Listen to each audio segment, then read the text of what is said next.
Kindly note that the views and opinions shared in this video are those of the speaker and do not constitute advice given by Classic Private Wealth. Any advice given by Classic Private Wealth will be in writing in the form of a wealth management proposal. Classic Private Wealth is an authorized financial services provider. We had a request to give some comment on what's happening in America with the elections coming up. I think it's now 56 days before the election. So actually a very short period of time before the most powerful person in the world gets elected. Now, the situation is that we have some fairly radically different policies and personalities running for president, and therefore it seems like an extremely important event. So what I want to do today is to, first of all, just assess the importance of this event, and then secondly, to speculate about what the impact of various outcomes for the election might be. So if we can start out, my first thought was to say the normal thing that you would expect would be that politics would influence economics and economics would influence markets. So let's start with the question of whether the politics actually influences the economics to a great extent. And obviously, in the long run, it does. But what we've seen is that actually the economics is driven by a lot of longer term factors. So in the short run, you often get the fact that you can't see political events, even on your charts. So what I thought we would do is we would start with the graph of total non-farm employees employed in the US. So there you can see that the market, or the employment, bottomed out in 2010. So after the 2008 debacle, it took 2 years for employment to start rising. And then you see that employment rises steadily until the coronavirus hits.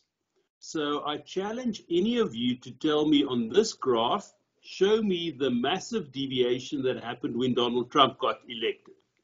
And so what you see is a virtually straight line.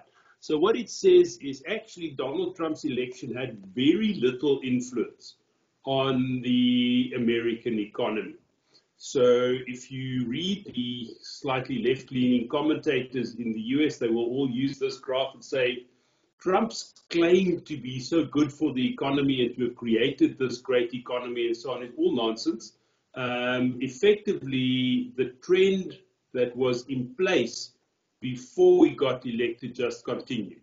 But it also says, you know what, where's Obama's influence? You can say, okay, 2 years after he got elected, employment started rising. So I guess there can be some validation for that.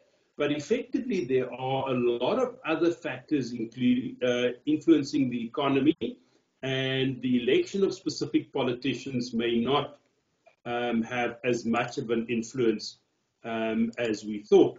Now, if we still look at this graph, there's one more thing to be said about this, and that is that actually the increase in employment in this economic cycle was far slower than it has been historically, and that is to some extent the cause of the rise of populism.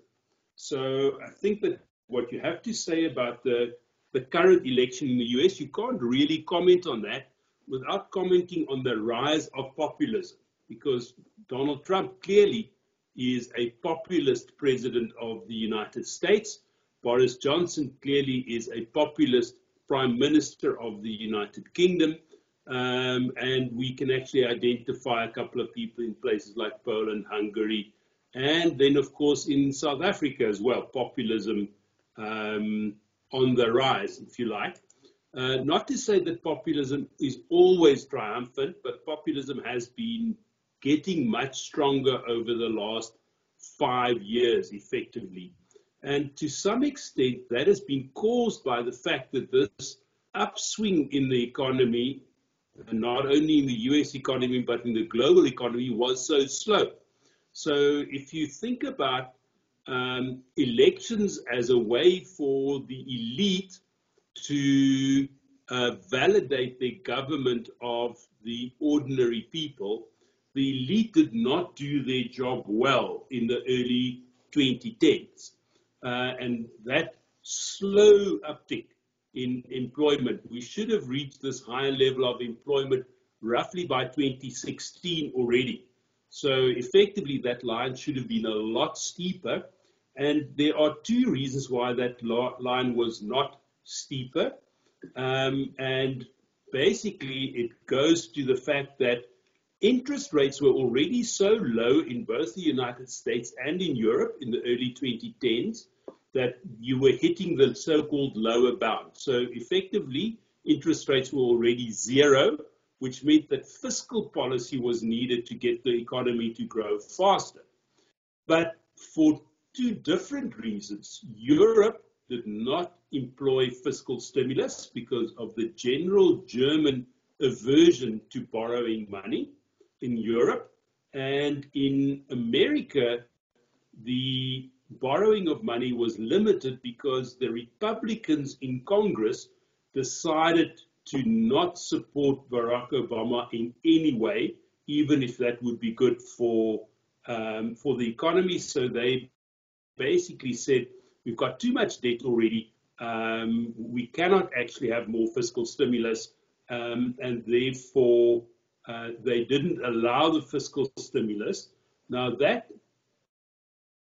has come back to bite them in the sense that the fact that you had this very slow upswing in the world economy is what opened the door to populism.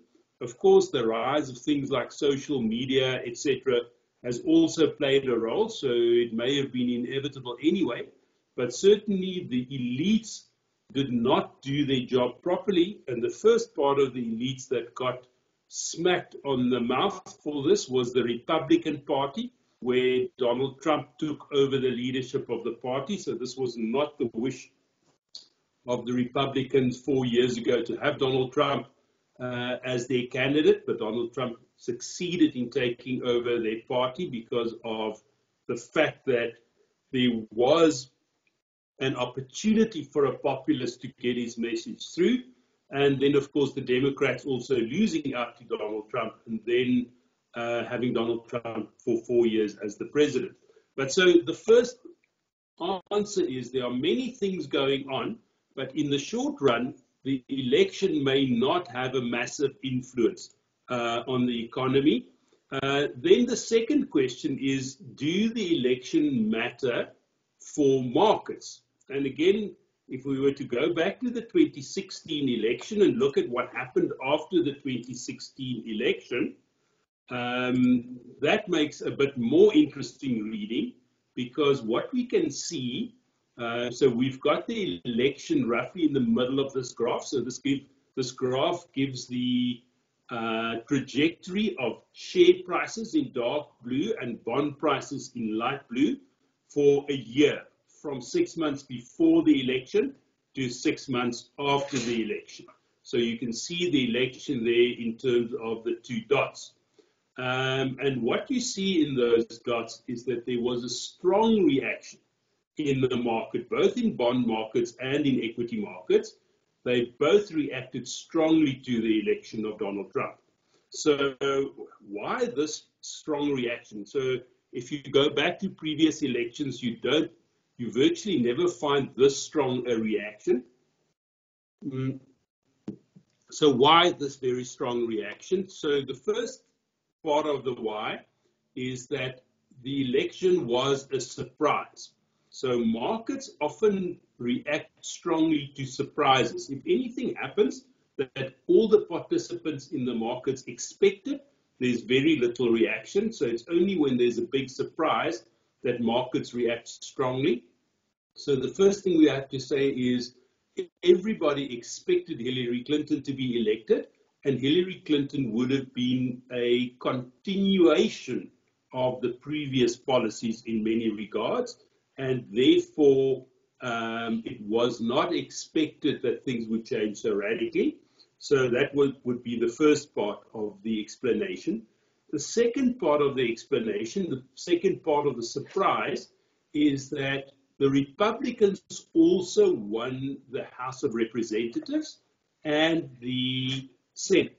So effectively, as an exception to the rule, all three parts of the policy-making mechanism in America was in the hands of the same party.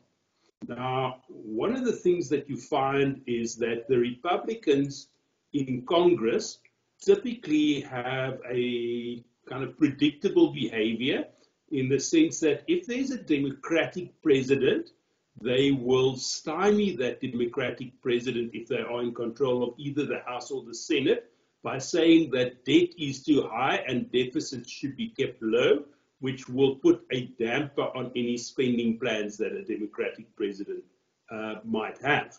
So there we have the reason why there wasn't more fiscal stimulus before 2016.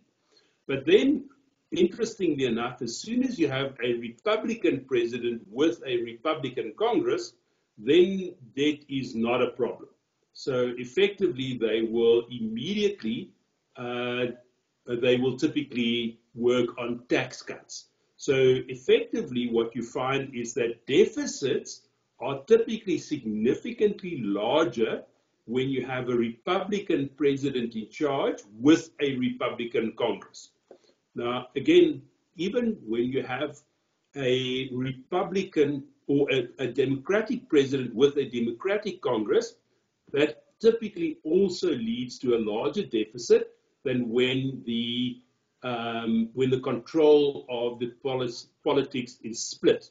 So effectively, a single party ruler is always more likely to have bigger deficits than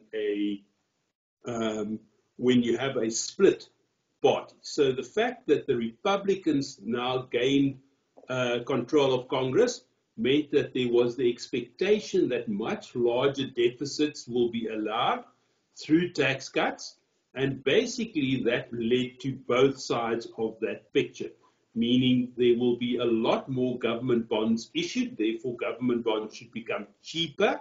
And you can see there that government bonds did become cheaper, at least in the first 6 months.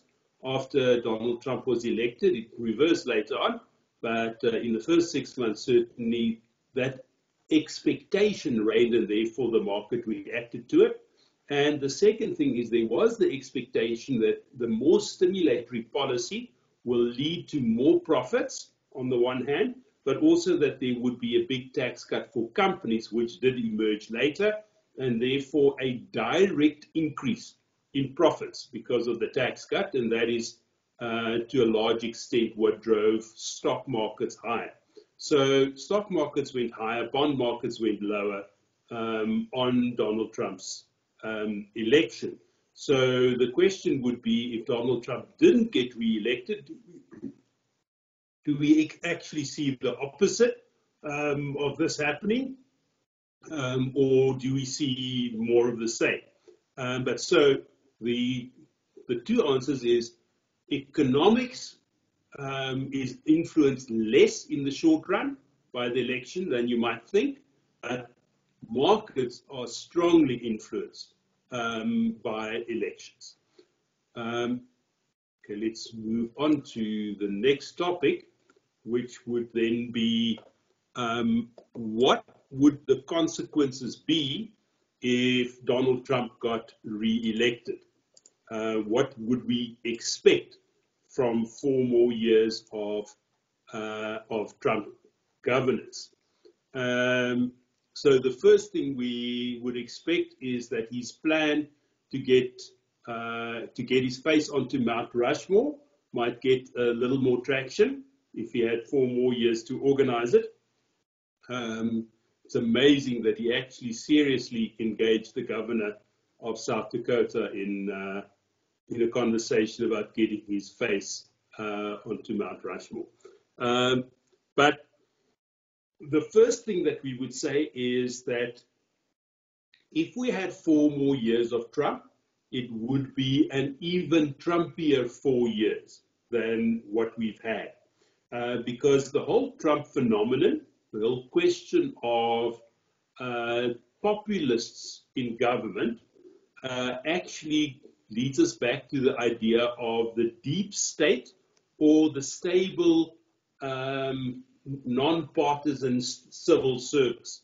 So actually, a part of building any stable nation and stable governance in any nation is to have a stable set of actors who do not change every time that the government changes. Now, in America, it is usual for senior civil servants to actually be appointed from the ranks of the governing party. But those senior civil servants are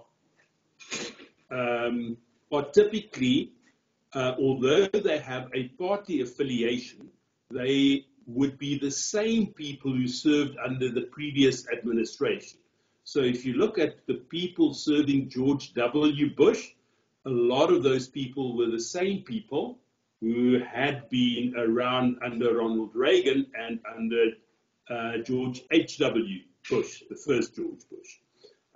So what you find is that there's a stable background of the people who serve in cabinet and who serve as the top civil servants. In Britain and the British, ex-British territories like South Africa, there was a long tradition that the so-called permanent secretary, the most senior civil servant in any department, is a non-political person who uses the politicians as his messenger to the people. So effectively, there's a stable government apparatus that supports the stability in society, and politicians would give a little bit of direction in a modest way when they get elected. Now, these people in populist terms are known as the deep state, meaning these are the people who prevent politicians from just implementing whatever they want to do without regard for the long-term consequences when they do get elected. So people like Boris Johnson, for instance, are not very popular necessarily with civil servants. So you may have seen that in the last 2 days, the 2 most senior advisors to the UK government on legal matters have resigned because they believe that Boris Johnson's intention to change the terms that he signed on to a year ago with the EU is illegal and completely unacceptable. So as his legal advisors, they have decided that they would rather resign in protest. Now, if you look at what Donald Trump did, is he got elected and he initially appointed many people from the establishment. So he had a number of senior generals in his administration, typically actually more generals than most politicians would like to appoint, because there is no long tradition of strong military involvement in the US government. But he appointed a lot of people from the establishment. And over time, he clashed with those people, and they either decided to leave or he asked them to leave. So what you find then is that the current Trump administration is much more aligned to Donald Trump's way of thinking than the administration was, let's say, 2 years ago. So if we see 4 more years of Donald Trump, it is likely that there will be an even bigger leaning towards people who actually agree with Donald Trump on the direction that he wants to take policy and would not raise all kinds of objections to the policies that Donald Trump wants to implement. So what are the policies that Donald Trump would like to implement then if we see that Donald Trump might be re-elected? And the first answer is it's fairly difficult to tell in some ways, because Donald Trump likes the policies that will get Donald Trump re-elected. Now, if Donald Trump is re-elected this time, I see that he has already raised the possibility that he should be allowed to have a third term. So one of the things that we might see is some attempt to change the Constitution to allow Trump to seek a third term. But there's also indications that he sees a political career for his daughter Ivanka, so that it may be that he follows policies that will actually put her into a position where she might be in a position to run for the presidency in a decade or so, probably. But effectively, what we would likely see is that Donald Trump's policy of short-term gains for the United States at the expense of multilateral institutions will become an even stronger drive. So let me just go back to the question of multilateral institutions. So the way that the United States has basically dominated the world after World War II was not to directly have an empire in the way that previous dominant powers did. So even though the United States has been a very dominant player in the world after 1945 and even more dominant after 1990 with the fall of communism, the US did not directly acquire an empire, but what they did is they worked with other, especially other democratic nations, but with other nations in multilateral institutions. So the United Nations obviously would be the most obvious multilateral institution, but things like the IMF, the World Health Organization, the World Bank, and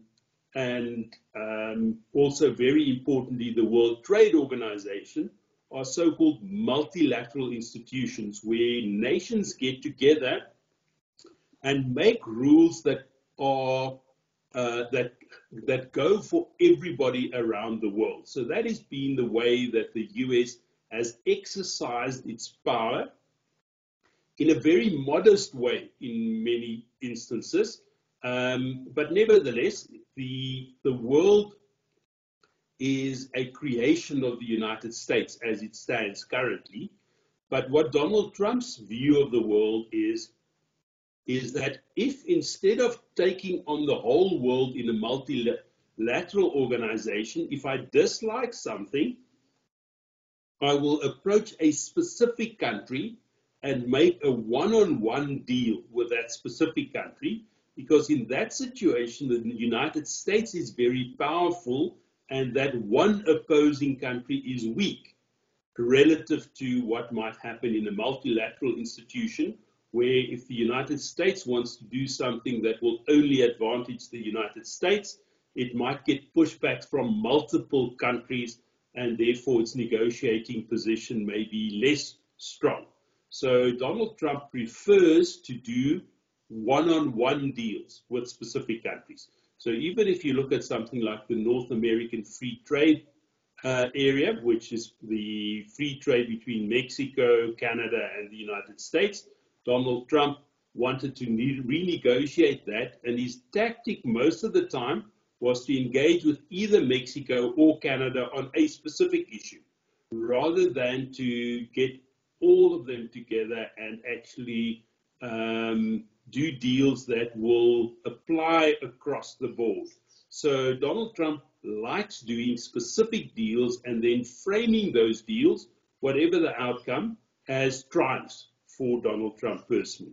So Donald Trump actually, his methodology is to engage one-on-one with, let's say, someone like Kim Jong-un of North Korea, and to then frame that one-on-one interaction as a triumph. So the negotiations with North Korea really did not actually bring any good news for America. But if you ask Donald Trump, it was fantastic and perfect. One of the things that also happened is that in many of those one-on-one conversations and deals, he would actually promote things that are advantages for Donald Trump personally.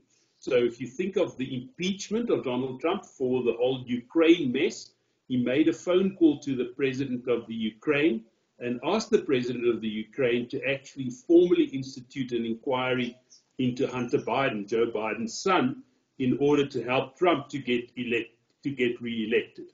And that is what offended the professional civil servants, the deep state actors involved, to the extent that they made a complaint to Congress, and in Congress the whole thing was done on party political lines. So the Democrats impeached him, and the Republicans in the Senate then actually exonerated him or did not find him guilty. So the prospect for a Donald Trump presidency is that you will see many things that will be advantageous to Donald Trump personally. The second thing that we are likely to see is many controversies, because part of the playbook for populists is to generate controversies out of things that weren't controversial before.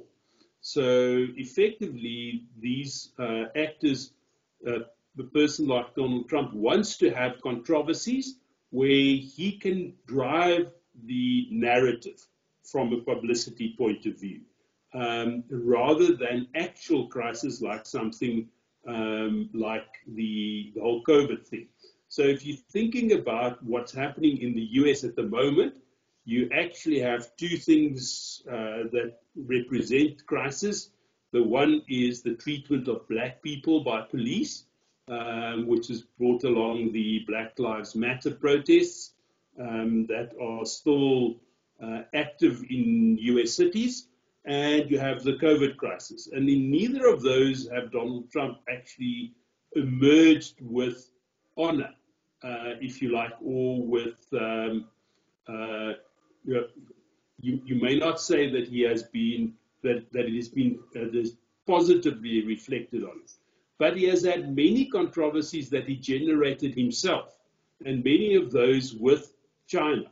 So one of the main issues in global politics, if you think about what are the two most important things that need attention from the world's most powerful man in the next 4 years, you would definitely say that they are, without a doubt, the two most important things would be the climate crisis. So if we don't do anything about the global warming situation in the next 4 years, it becomes more and more difficult to prevent some climate disasters. So that would be the one thing that a president should be attending to.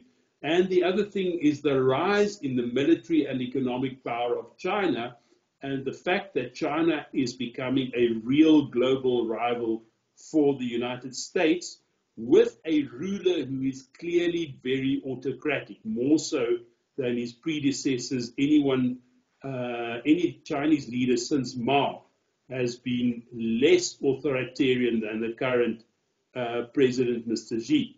So effectively, how to deal with Mr. Xi and the rise of China, and how to deal with climate change are the things that should receive attention. But those are two fairly difficult and intractable problems. So it's very difficult to see a Trump administration consistently applying their minds and their efforts to containing those. So it's more than likely that both of those issues will be dealt with in a very confrontational way. So one of the things that you've seen from Donald Trump and from Joe Biden, by the way, is that they are both saying that China has to be disciplined in some way. Something has to be done about the rise and the unfair tactics that the Chinese use. But Trump's preferred method is to basically remove China from the US sphere of influence, and therefore to try to trade as little as possible with China and to isolate China from the United States. But there is absolutely no effort to coordinate that with the allies of the US. So effectively, the one thing that we would expect from a Trump presidency is that there will be lots of instability in the relationship with China. The other thing, which is, in my view, a good thing, is that Donald Trump is very sensitive to the overall level of economic activity, which means that he is far less inclined to accept a recession or an underutilization of resources in the American economy. And in the long run, if that was the general attitude of all presidents, that would probably lead to a more inflationary bias to the economy. But because actually what we're seeing in the world is a deflationary bias, that insistence of getting the economy going and being as stimulatory as possible with the economy is actually a very good thing. So if we see a Trump re-elected, it would also mean that we are likely to see very significant fiscal stimulation, mostly through tax cuts and deregulation. So again, one of the problems that you see is there's a limit to the stimulation that tax cuts can introduce into the economy. So one of the things that you see from that first graph we looked at is that the big tax cut for companies that Donald Trump offered did not really flow through and create massive stimulation for the US economy. So what if Joe Biden was elected? There you can see Joe and his old buddy Barack Obama having a conversation. The thing that we have to say about Joe Biden more than anything is that Joe Biden is a centrist and a moderate politician, meaning that Joe Biden is likely to avoid any radical measures that would be extremely controversial.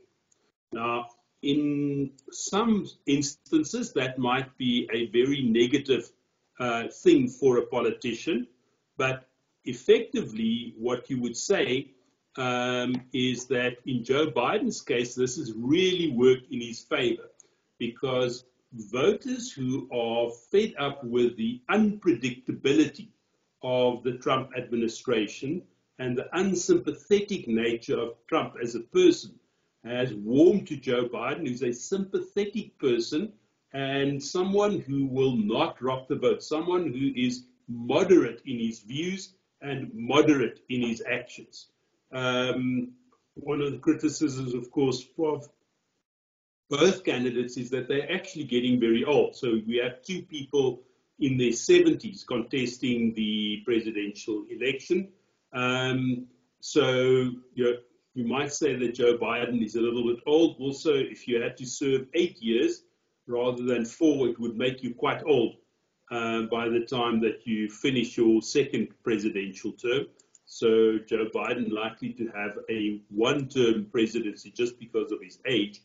But effectively, what we would expect from a Biden presidency is a return to normalcy, meaning Joe Biden will be very supportive of the so-called deep state or the stable institutions and stable norms of government. So Joe Biden would act in a presidential way, and he would appoint people who will follow long-standing policies in a consistent way.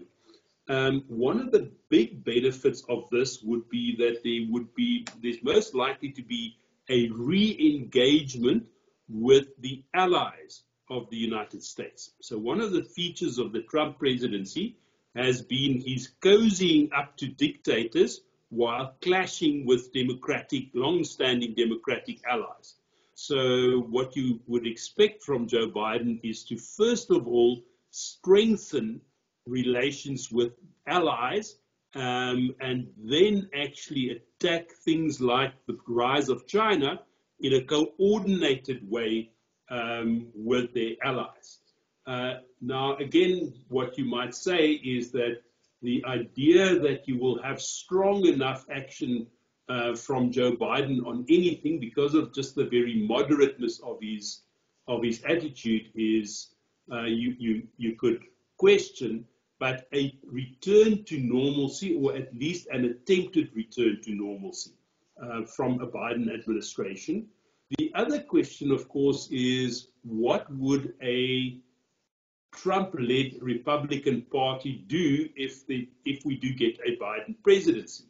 Meaning there could be a lot of attempts to go back to the chaos of the Trump years, the instability and the randomness that we saw from Trump, rather than the consistent application of long-running strategies. So Biden would be a return to stability.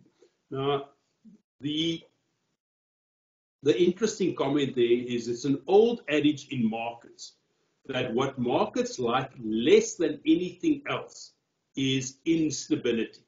So even though stock market and bond markets have been fairly positive about Donald Trump, you actually, the instability and the unpredictability of his actions is something that is in principle negative for markets. So if we get a Biden presidency, it's likely to be a situation where there will be a lot more predictability.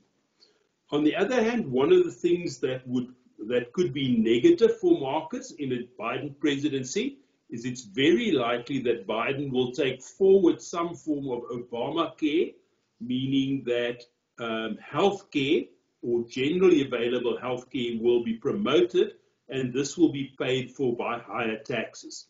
So we can expect taxes to go up moderately, again, because Biden is a moderate person, a moderate increase in taxes with a moderate improvement in access to health care for poorer Americans.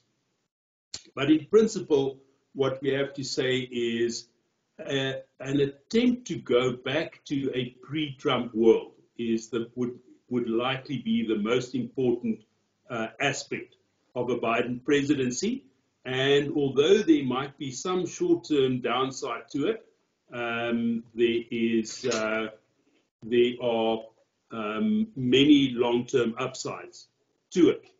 Now, one of the important things that we've got to discuss is that if you go back to presidents being elected in the past, you will typically find when you read their biographies or autobiographies is that there's this whole thing about how they got elected to be president and all the ideals they had when they became president, and then they struggled to get legislation passed by Congress.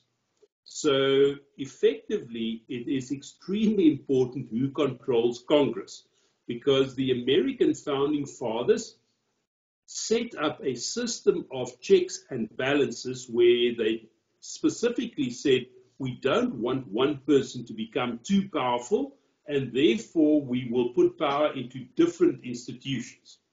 And in the American system then, who controls the House of Representatives and who controls the Senate is also very, very important. Now, the House of Representatives get re-elected every 2 years. So every 2 years, there's a complete new House of Representatives elected, and therefore it's a very current guide of what is happening in the populace. And when Donald Trump got elected 4 years ago, there was also a House of Representatives with a Republican majority elected at the same time. But 2 years later, the Democrats made a comeback, and the House of Representatives is currently controlled by the Democrats. Now, there's a general acceptance at this point that the politics is such that the Democrats are likely to retain control of the House of Representatives. So that will put some limits to any Trump presidency, because at least for the next 2 years, the House of Representatives will be controlled by the Democrats. The more contested part of it, though, is the Senate. Now, in the Senate terms are 6 years at a time, and 1/3 of all Senate seats comes up every 2 years. Now, 6 years ago was midterm for Barack Obama's second term, and the Republicans actually did really well 6 years ago. So effectively, there are a fairly large number of seats in the Senate that can be contested by the Democrats. So there's the possibility that if Donald Trump is very unpopular, that might also lead to the deselection of Republican senators, and that the Democrats might actually get into control of the Senate as well. So effectively, what we would see is if we get a Biden landslide, that also means a Democratic control of the House of Representatives and Democratic control of the Senate, which would lead to a significantly more activist policy from the Democrats. So whenever you have split government, very little tends to happen. Now, effectively, what we would say at this point is the economy in the United States is in crisis because of the COVID situation. The COVID situation also needs a significant amount of intervention from the government. So it would be good if we had strong government intervention in the economy and the healthcare sector in the US. So the best outcome for us from an economic point of view would be if one party controlled all three. And that seems to be only likely if the Democrats were to win all three arms of government, meaning House, Senate, and presidency. So that is likely from an economic point of view to be the best result. Now, having thought about what might happen, let's think about what will happen. So the first thing that we can look at, this is now experts looking at things.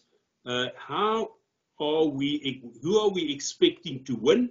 And if we look at the polls, you see the top blue line, around about the 50% level is Joe Biden's likely voters. So Joe Biden likely to get just more than 40% of the popular vote. And Donald Trump at this point be at just more than 40%, so 42%. So a strong lead for Joe Biden in the polls. Now, one of the things that people will tell you is that Hillary Clinton also had a very strong lead in the polls, so this may mean nothing. And it is true that because of the way that the Electoral College is elected in the United States, it's possible that Donald Trump can win the presidency again, even though he gets less overall votes. So Donald Trump got around about 3 million fewer votes than Hillary Clinton, but he nevertheless became president. So Biden probably needs about a 6% lead in order to get elected, and is currently standing at about an 8% lead. So if you just look at this, on the face of it, you would say Joe Biden is a shoo-in. If we were to look at prediction models that takes into account other factors such as how the economy is performing, etc., etc., the one we're seeing here is the economist prediction model. What they say is that basically Joe Biden's chances of getting elected has increased significantly from March to August, but then the The race has narrowed a little bit recently in the sense that Biden is now expected to get 334 electoral college votes from with 270 what is needed to win, and Trump only getting 204. So again, that's what the experts say. Biden is very likely to be the next president. However, the thing that one should always pay attention to is what is happening to people who put money up. So betting markets are actually typically a better predictor of who will win the election. And here we see the betting odds and how they changed over time for Trump and Biden. So what you will see is, first of all, that this is a much closer race. So in fact, what betting markets said is up to roughly June, betting markets actually thought that Donald Trump would be the winner, even though the polls were saying that Biden is doing well. However, since the beginning of June, you had a collapse in the Trump numbers and a strong rise in the Biden numbers through July and August, but the race tightened again to the extent that the odds was roughly the same at the beginning of September, with Joe Biden right now having slightly better odds than Donald Trump's of being elected. So what we've got to say is that although the polls and the experts all tell us that Biden will win easily, it's not an easy victory, and that is exactly because of the fact that there are only a small number of swing states in which Trump needs to triumph in order to get elected. And it looks like betting markets think that his latest focus on law and order, punting himself as the person who will actually restore law and order. Why he doesn't restore law and order while he's president is a bit of a moot point, but effectively his current strategy is to say the economy is weak, I can't do much about the economy right now.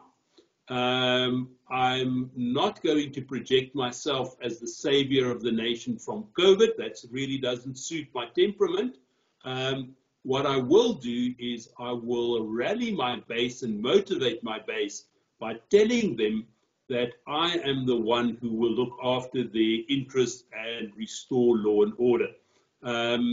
That is also why the whole controversy with the military is such an embarrassment to him, in the sense that the same people who like law and order are typically supportive of a very loyal defense mechanism, and therefore if you are seen to be negative about the military, that's also at odds with a strong message about law and order.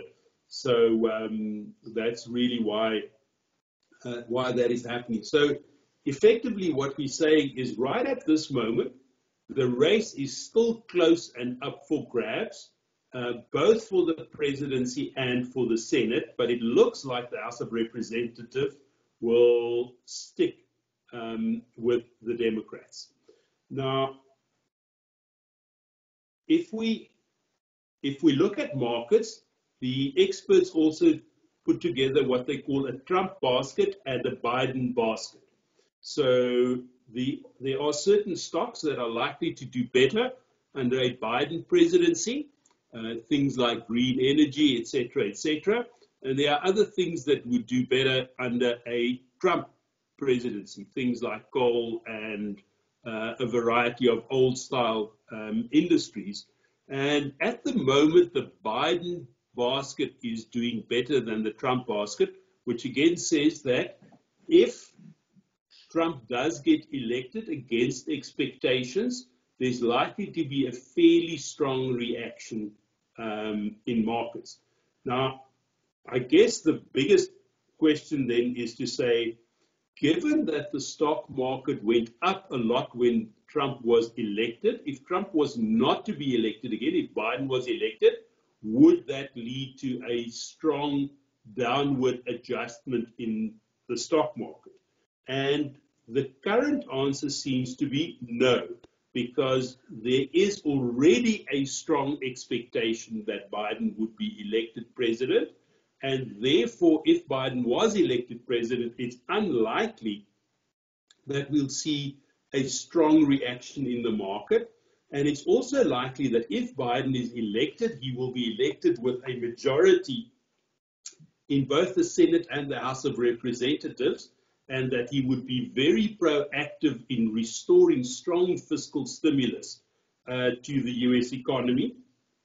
So, in fact, a Biden presidency should be very positive for markets in the medium term, although the sentiment of pro-businessness of the Republicans may be slightly scathed. But so the biggest likelihood then is that if Donald Trump gets elected in a surprising way, the first question is what then happened to the Senate and to the House of Representatives?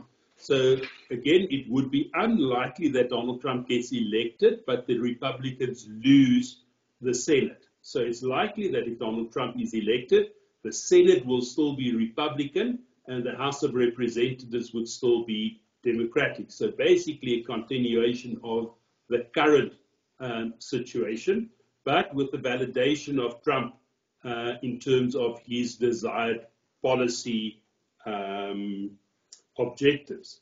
Now, the interesting thing from a market point of view is that the stock market has reacted very negatively consistently to any negative news about the trade relations between China and the United States, just because there's such a strong integration of the American and Chinese supply chains that any actions against China in terms of trade relations is actually quite bad for US business and the profitability of US business.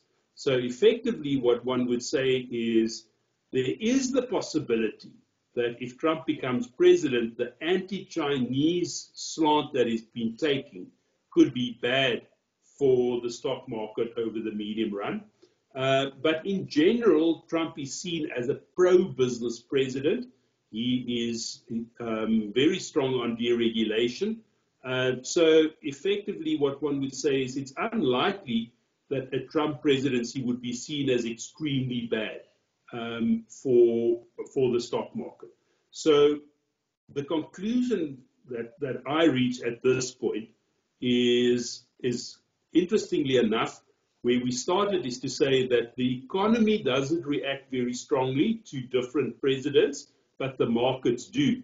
In fact, I think this time it's the other way around. I think that if Biden gets re-elected, he will be gets elected as the president, he will be in a much better position to make sure that the American economy is revived with very strong fiscal stimulus and probably a strong drive for infrastructure and also for green energy.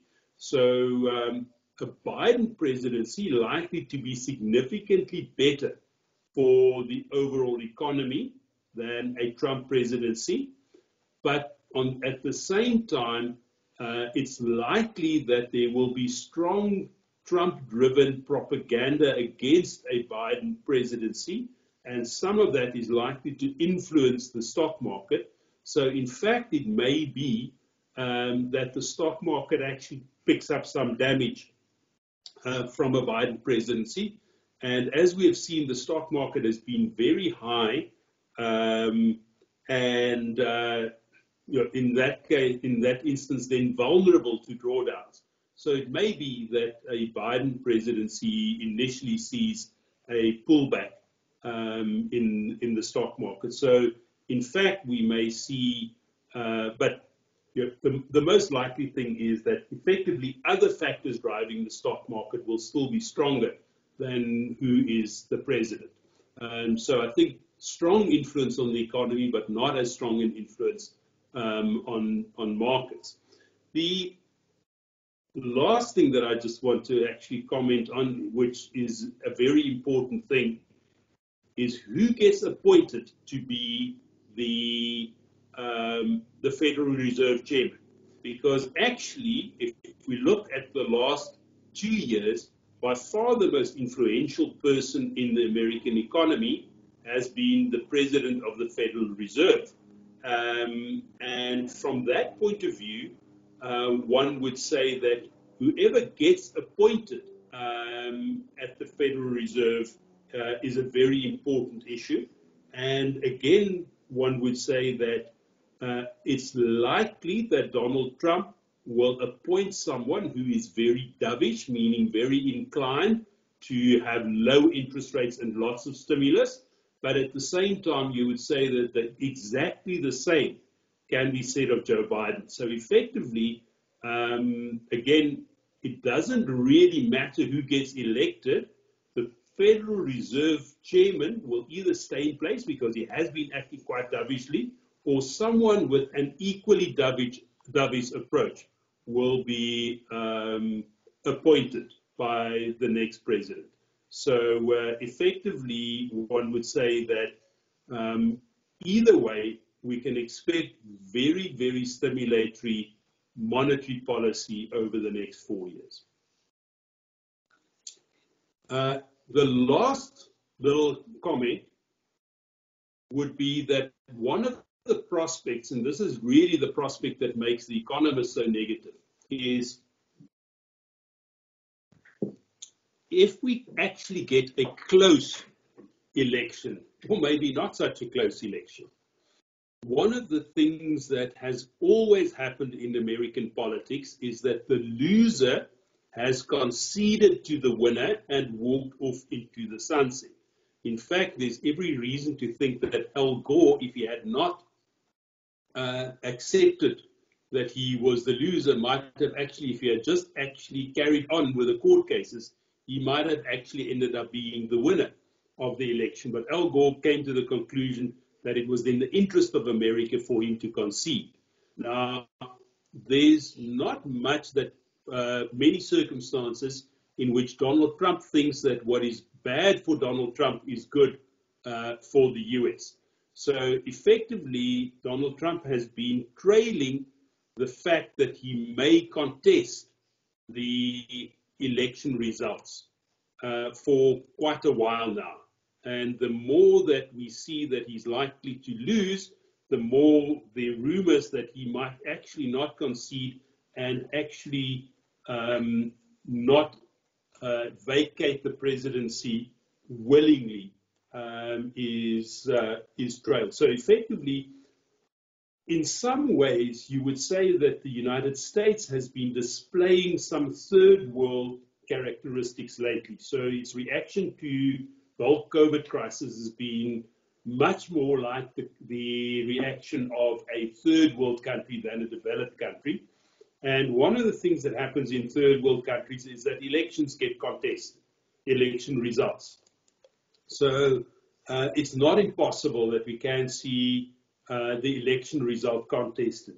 And that, by the way, would be extremely bad for markets. So if you really want to have a nightmare scenario for markets, you have to say that an inconclusive election result with weeks of contestation in court and Donald Trump rousing his base to contest the election result, that would be really a worst case scenario for markets.